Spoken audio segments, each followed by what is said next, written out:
Good evening, ENG3705 students, and thank you for joining me for our exam preparation session this evening.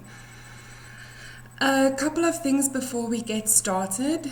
As always, if you're viewing this on a smartphone or tablet or whatever, you're going to need to have to switch between the video tab and the Q&A tab to take part in the question and answer function of this interface. On which note, I please am urging you to introduce yourselves, to say who is there, to say where you guys are from. As always, it's been a particularly blue Monday for me over here, so I would appreciate knowing that I'm not just speaking into an empty void. I would really like to know whether you guys are there or not, and whether or not you are understanding what I'm communicating to you. Because I'm doing this by myself, I'm going to have to switch between looking at the camera here and looking at my cell phone and commenting and replying on my cell phone. So that is unfortunately how it is going to work.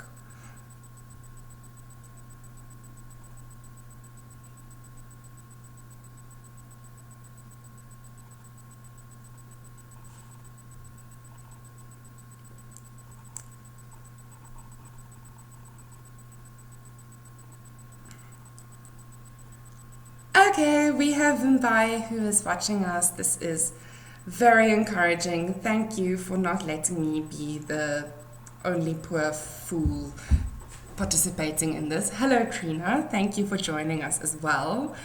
This is exciting. You guys are responding quite quickly. This is very good. Okay, so I was initially thinking that this is going to be our last live stream for the semester. But having had a look at most of your second assignments, I really feel that we need to have another session where I try and give you some feedback on your assignments, because there are some general things that I think you guys are misunderstanding, especially in relation to waiting for the barbarians. So please let me know if you think this will be useful to you. Possibly next week, Monday, I can try and do this. Does a Monday work for you? Please let me know. Because I wanted this session to focus specifically on exam preparation, and then the next session, I'll try and go into more detail on where I think most of you can improve on your assignments and your understanding of the texts, because I think there are some very basic things that you guys are not just getting.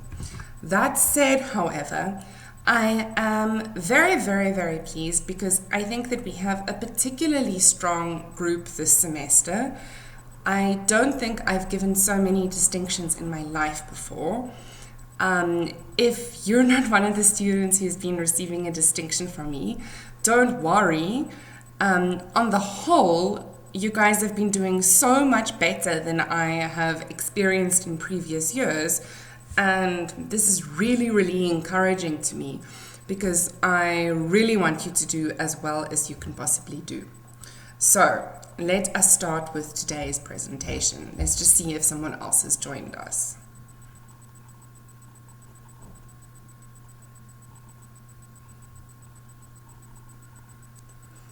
Okay, we have Shannon, Trina, and Vimbai. This is great. I'm happy to speak to 3 people, and hopefully more people will view this later on. So let's get started. So, your exam structure. You will have 2 hours in which you will have to write 2 essays. The paper will consist of 4 questions. You must write an essay in response to any 2 of these questions. There will not be a compulsory question. So, this helps you and it doesn't help you. You know that you will have the option of writing on any of the texts that we cover in this module. So you could focus on the text that you wrote on in your assignment. But I want to remind you that looking at only 2 texts per semester is really, really not a lot. And in order to master the module as a whole, you should have a basic understanding of all the texts covered in this module. And for your own sneaky benefit, this particularly is relevant because maybe one of the questions will be a lot easier than others, and then that might not be the question that you've prepared for. So I really want to emphasize that I don't want you to spot. I want you to prepare as best as you can on the questions that you're most familiar with. But please do ensure that you're able to answer any of the questions, because maybe there is a particularly nice question that you could have done particularly well in that you might have missed out on.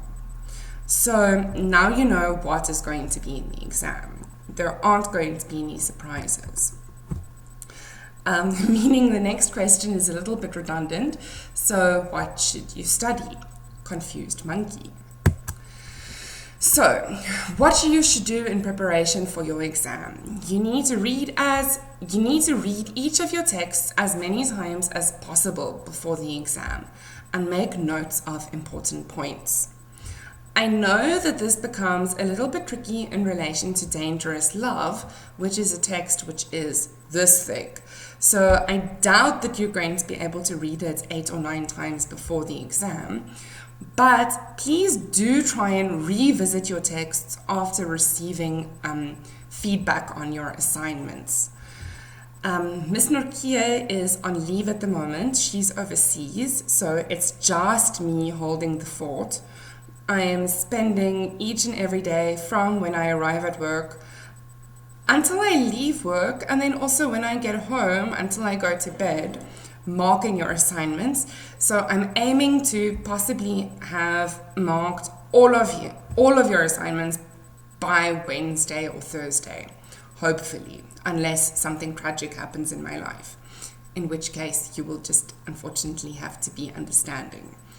But so when you reread your text after receiving feedback on your assignments and after having worked through the information in the study guide, you will understand the texts in a different way, because when you're reading the texts for the first time, you're basically reading them blind. You're reading them without any additional support or interpretation. Now that you read them again, you will hopefully be able to see things that you didn't see the first time you were reading through them.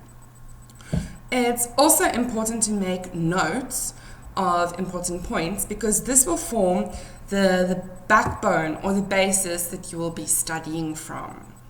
Okay? Because I think I've emphasized many times over the course of the semester that number one, the most important thing that you need to do is to read and read again. But you also need to think about what you are reading. And when you take the information or the story that's in the book and you condense it and you summarize it for yourself in relation to what you've learned are the important thematic concerns in the texts, you'll be able to understand what the author is trying to convey in the text a lot more clearly. And as I've said, so you need to read, you need to think, but you also need to write. So that means that you should ideally be working through past papers. Remember that past papers are tricky in relation to the sense that nothing that appears in a past paper is what you're going to get again in this exam. But it's important to practice, because what we're teaching you is a skill. We're not teaching you to memorize lists of facts and then regurgitate them. The next point seems kind of stupid, but you need to ensure that you know how to spell the names of all the characters and the authors. Why is this? Because it's the worst thing in the world when I'm marking an essay in the exam and I see an essay by someone talking about the poet T.S. Eliot with 2 L's. It gives the impression that you don't care about what you're writing about. You're not really invested in the module. And remember that going into the exam, what you're trying to do is to present the best version of yourself that you possibly can for the person marking your exam. In this case, it will either be me, Miss Norkier, or Professor Byrne. We're probably going to be swapping questions, so you might get a combination of us marking your exam. And you don't want us to think that you haven't been properly thinking about your work. And these kinds of little details actually do make all the difference. Okay, then you need to read through your study guide as well as your tutorial letters 201 and 202.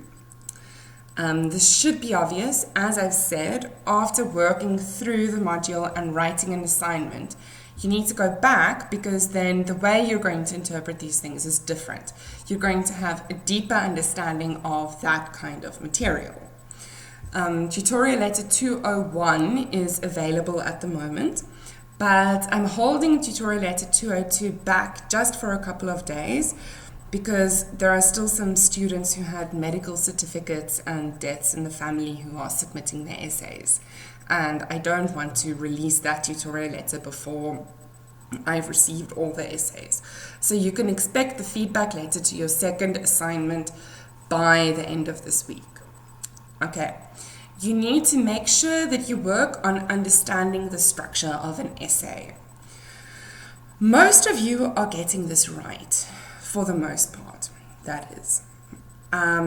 We all know that an essay needs an introduction, a body, and a conclusion.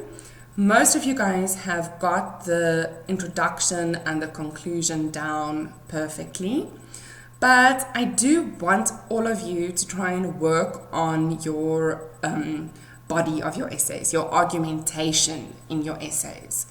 I've been trying my best in marking your assignments to identify the particular problems that I sense in your problems or challenges, because that sounds better, that you're facing in your bodies of your assignments. And I've been trying to tell you what to do, how to fix it. And for the most part, I've been referring you to the workshops that are available on my UNISA. That's not because I am lazy, it's because I'm actually the opposite of lazy. I put a lot of time and effort into designing those workshops. They're meant to guide you through writing an essay, specifically when it comes to the things that you're struggling with, like argumentation, structuring a paragraph. Most of you get a topic sentence right. Most of you are able to quote evidence from the text or refer to evidence from the text in support of that main point that you are making. But what you are not doing is you're not showing how your discussion relates to your overall argument or topic. It's like a friend who tells you a very, very pointless story, and then at the end of the day, you're wondering, why on earth did they tell you the story? So you need to be the person to, at the end of each paragraph, show how what you have been discussing relates back to the central argument. Okay.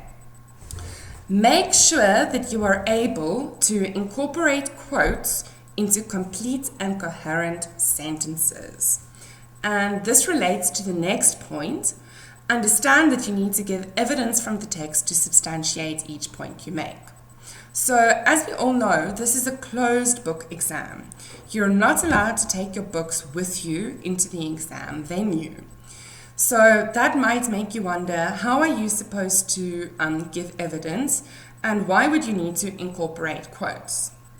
Okay, on both of those points. Firstly, we do not expect you to memorize your books. That is entirely ridiculous. If you could memorize Dangerous Love by Ben Okri from the first word of the book to the last word of the book, I would give you a degree just for plain perseverance. But that is absurd. It's not the skill that we are teaching.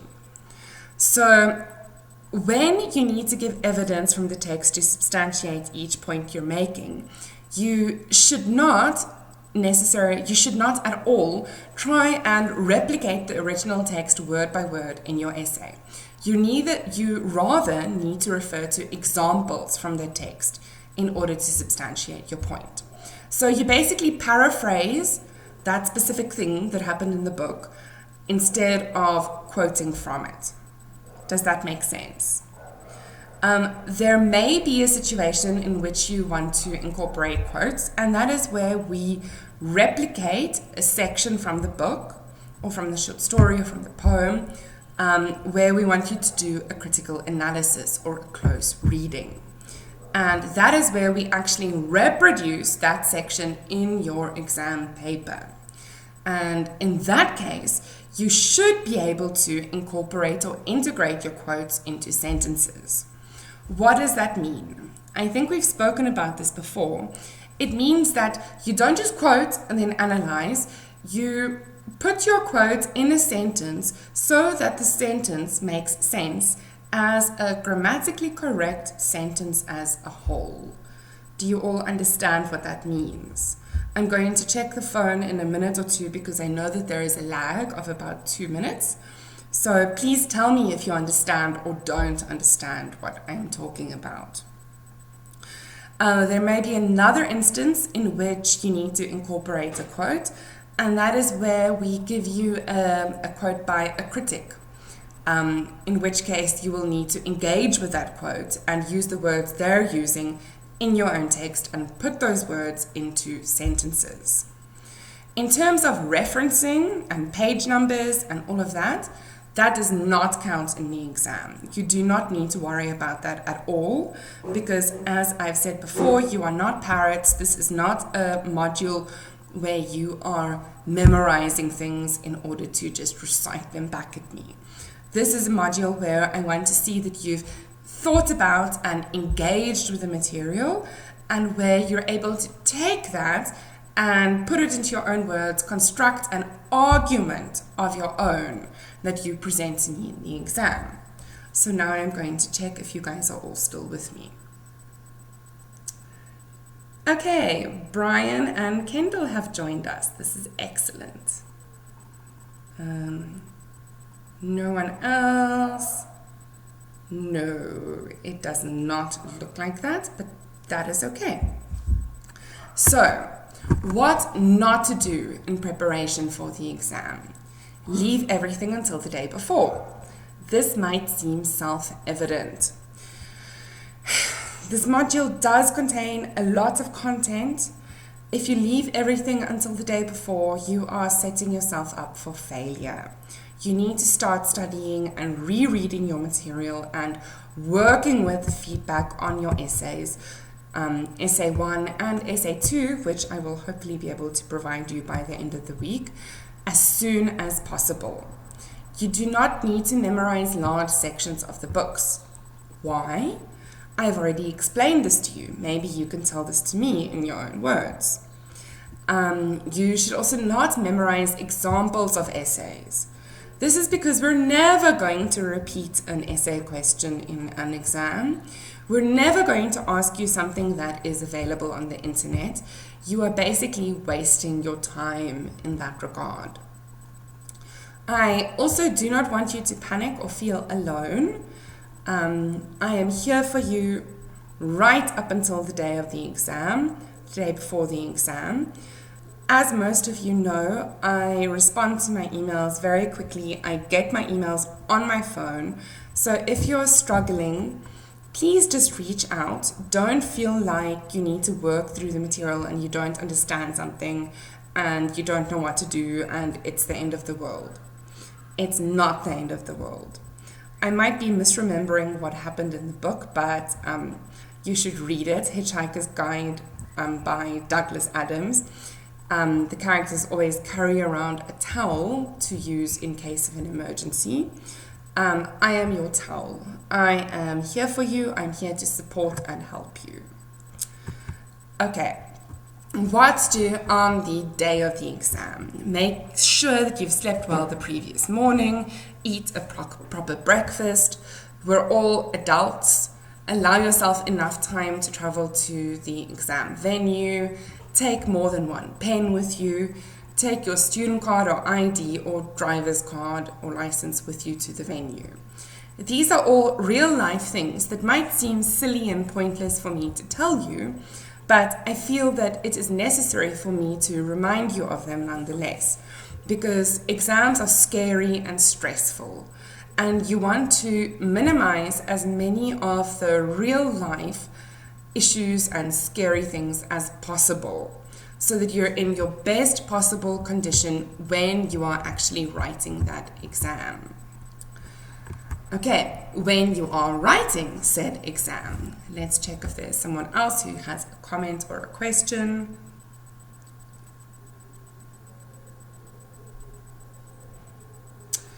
Okay, Vimbai says that they don't understand me, how to quote during the exam. You don't need to quote during the exam because I don't want you to memorize the books. If we give you a piece of text in the exam, like if we give you an extract from one of the short stories or from The Wasteland, then you need to quote from that piece of text and incorporate it into sentences. But I don't want you you do not need to quote from page 342 of Dangerous Love and know how the exact order of each of those words. Instead, it's enough for you to simply refer to that occasion or to put it in your own words. So you don't need to say exactly how the author said it in the book. You need to just describe what happens. Unless we give you that bit of the book in the exam as an extract. For example, this essay on J.M. Coetzee in the assignment, we gave you an extract. So if that were in the exam, I would expect you to quote from that extract, but I would not expect you to quote from the rest of the book. From the rest of the book, I would merely expect you to explain or describe in your own words. Does that make sense, Vimbai? I'm hoping that you're going to respond and say whether or not. Brian also does not understand. Okay, Brian and Vimbai, did what I just said make more sense? I'm hoping so. Yes? If not, please get back to me. I can always organize another live stream to address this issue in particular. Kendall, I see that you've asked a question. I will address it in a minute. Okay, when you are writing the exam, read the questions very carefully and underline key words. Look for instruction words that indicate focus. What this means is, for example, take an actual pen and highlight or underline things just to remind yourself. If instruction words mean words that tell you what kind of essay you should be writing. So if the instruction word is compare, it means that you need to show the similarities between two things. Whereas if the instruction word is contrast, it means that you should indicate the difference between things. Mostly it's going to be words along the lines of explain, argue, discuss. This means that you need to construct an argument and that you need... Oh, someone is hooting outside my house.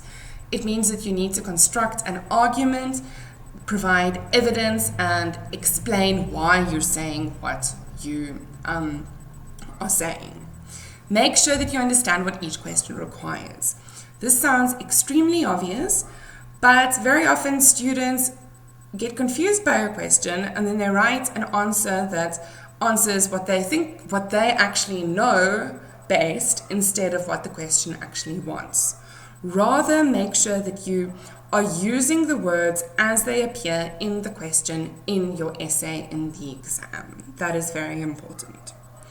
You need to plan your work, but do not spend more than 5 minutes on this. You're not going to receive marks for planning your work. This is purely for your own benefit. Some people are able to plan things in their heads. Good for you. Other people make mind maps. Other people use other methods. Like I like to have bullet points with main words and keywords for each paragraph underneath it.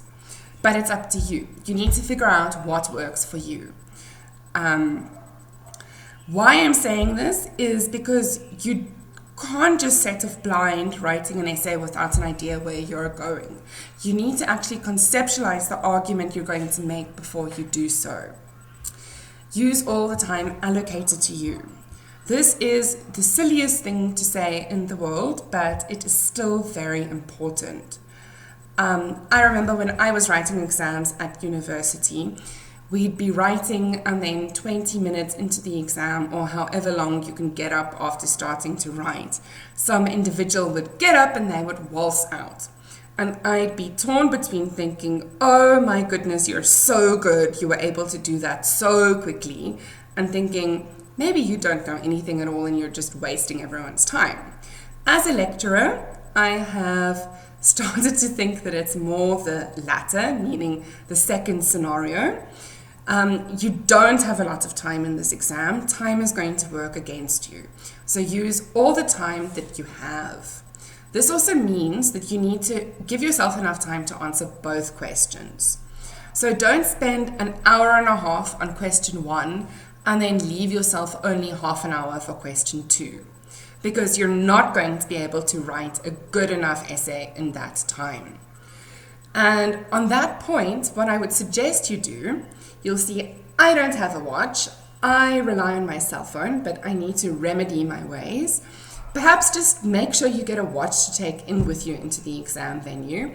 I am sure that the invigilators will indicate the time to you, but you need to just be on the safe side and make sure that you cover your bases.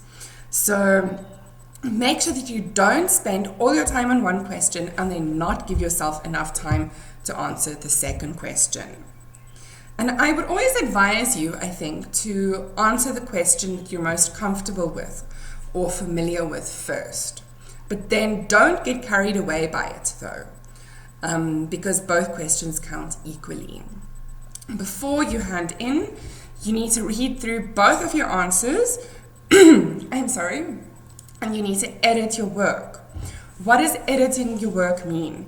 It means that you should pretend that you are the lecturer or the marker and that you are marking the essay. So this means that you need to look for language errors, silly typos. Have you indicated the titles correctly?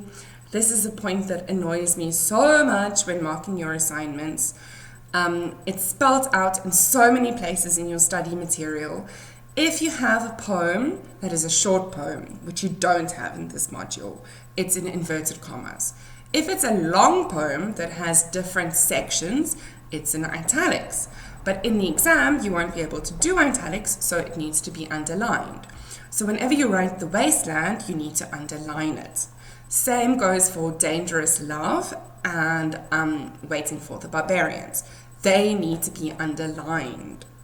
However, when it comes to short stories, you need to put the titles of short stories in inverted commas.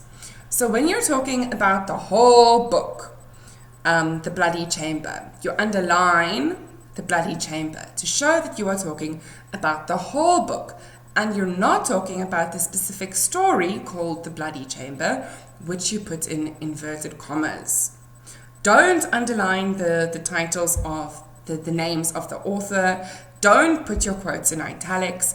Quite a few of you have been doing this in the assignments, and it's a bit baffling. When you're quoting, no italics. This is all on my UNISA. Please go and have a look at it. Let's see if you guys are still with me. Okay. Vimbai says it makes sense. This makes me happy. Okay. Kendall is asking lots of questions. I'm going to try and remember which questions to answer from her. Don't worry, I will get back to you, but to make it thematically coherent, I'm going to leave it for a little bit later. So, when you receive your exam paper, take a deep breath to clear your mind. I do yoga regularly, and it points out how important breathing is. Don't forget to breathe. You need to read all of the questions twice so that you can decide which questions you want to answer. Remember to keep on breathing. Select the 2 questions with which you feel most comfortable and begin unpacking the question you know best. as I've described to you. Eek, that is too soon. And as I said, unpacking the question means underlining or highlighting the key words. It means planning your essay. It means thinking about the argument that you're going to present. Okay, now to get to Kendall's difficult questions. Let's have a look. Okay, Brian also understands. This is great. Okay, Kendall's first question that was relevant. Do spelling and structure mistakes count against us? This is a very difficult question to answer because those two things are so incredibly interrelated. I have never seen an essay where a student is able to present an argument that is misstructured, but that still is perfectly in line with what the question wants you to do.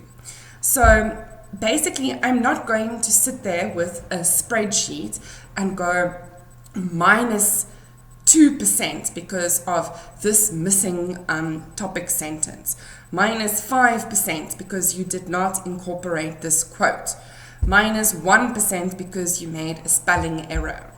No, that is not the case.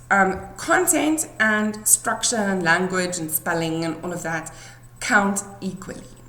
So if you have wonderful, earth-shatteringly good ideas, but you're kind of lacking on structure and spelling, I'm going to give you more credit for the ideas than I'm going to take away marks for the structure. Does that make sense? Because I want to credit you for the things that you are good at. But if you have an essay where you do present these wonderful, wonderful ideas, but your structure and your spelling are not up to scratch, I'm not going to be able to give you as high a mark as I would have been able to give you if everything is absolutely perfect.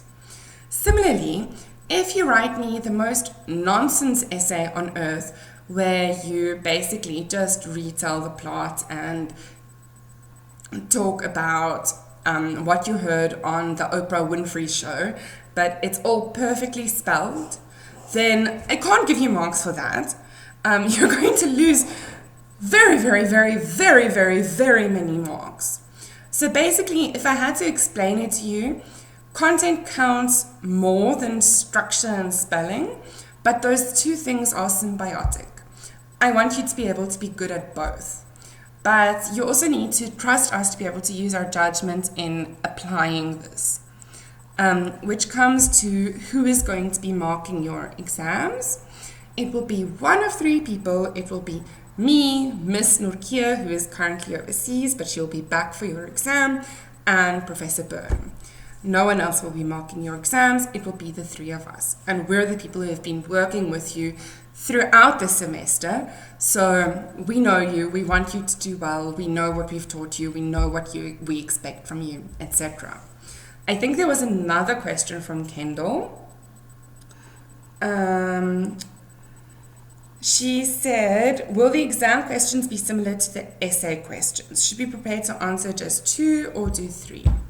I think invest, and this is me being brutally honest with you, invest most of your energy into preparing for the 2 questions that you wrote your assignments on, but prepare another one just as a backup. This is not to say that you won't be given a choice. You will be given a choice. You will have all 4 and you'll be able to choose from them. But maybe the question you get is really, really hard and the other question is easy, and then you will have missed out. So focus most intensively on those 2 and prepare a backup just in case. And they will be similar. I'm not going to ask you a bizarre question, for example, on a short story that has nothing to do with the short stories that we looked at in the section on the Bloody Chamber. We're not going to ask you on a completely bizarre and different topic in relation to the wasteland or JM Kutsia that we haven't covered in your assignment. Basically, the preparation that you've been doing for your assignments should be enough to help you get an idea of the kind of thing that you need to prepare for your exam. Okay, I see that Trina has asked a question. Okay, and I think I might have just answered it. She asked, do we need to be familiar with all the short stories in the Bloody Chamber or just the 2 that we studied for the assignment? Okay, this is a difficult question without being too obvious about what I want to say, and obviously I don't want to trick you or anything, but the thematic content that you covered in your assignment should be enough to help you in the exam. And to explain this to you more obviously, I'm going to try and do so without being too obvious. We know that in the case of Angela Carter, the question asked you to look at the source text for Beauty and the Beast. The Beauty and the Beast source text for those 2 short stories. I'm not going to require you to be familiar with the source text of each and every single short story in the book.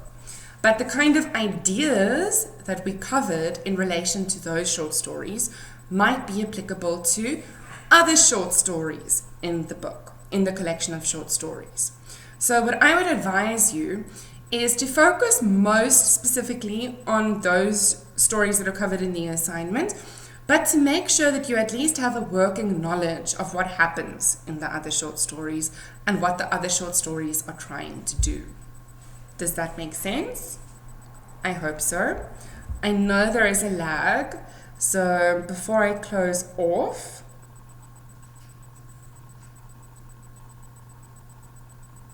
and okay, Kendall says, sorry if this is off topic, but will we get assignment 2 feedback in time before the exam? I frequently got in mine the day before or morning of. I know the lecturers are very busy, but it is frustrating. I promise you, I am not so busy that I'm going to give you your feedback the day of or the day before the exam. I can promise you this most definitely. I am just waiting for a couple of students who have extensions before I can release the feedback letters. So by the end of the week, I promise you, you will have your feedback on assignment 2. Most of you should, well, not, I think about half of you, I think I've marked about half of your assignments so far. I have about 36 assignments left to go. So for the rest of the week, I am not going to be doing anything else but marking your assignments. But I promise you, even if I haven't marked your assignment yet and the deadline for the extended assignment due dates has passed, I will post the feedback as soon as possible. And as I previously said, I am considering doing a feedback session, a live stream session just on assignment feedback, because there are some very common problems that I think will be easy to remedy in relation to all of your assignments. So let me know if you would like that, and I will take a break from marking your assignments to give you feedback on them through a live stream. In relation to that, I am going to ask a massive favor of all of you guys.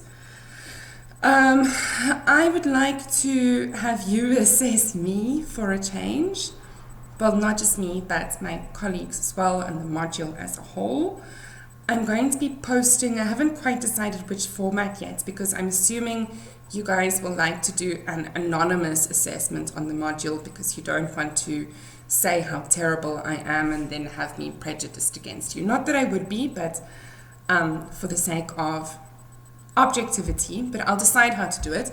I'm going to be posting a questionnaire where I would please beg all of you to give me your feedback on the module. I'll ask a series of questions on what you thought we did right, what you thought we did wrong, what you thought we could do better, etc. It will help me a lot if you do this, and I will really, really appreciate it. So now I'm going to check if there are any final questions, and then I am going to end off for the evening.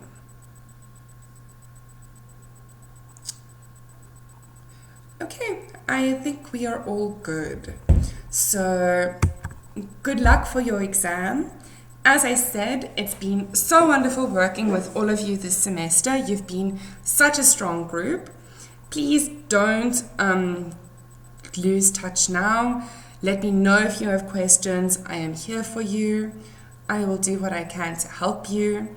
And please study hard. I want you guys to do brilliantly. So I hope you have a good rest of the evening.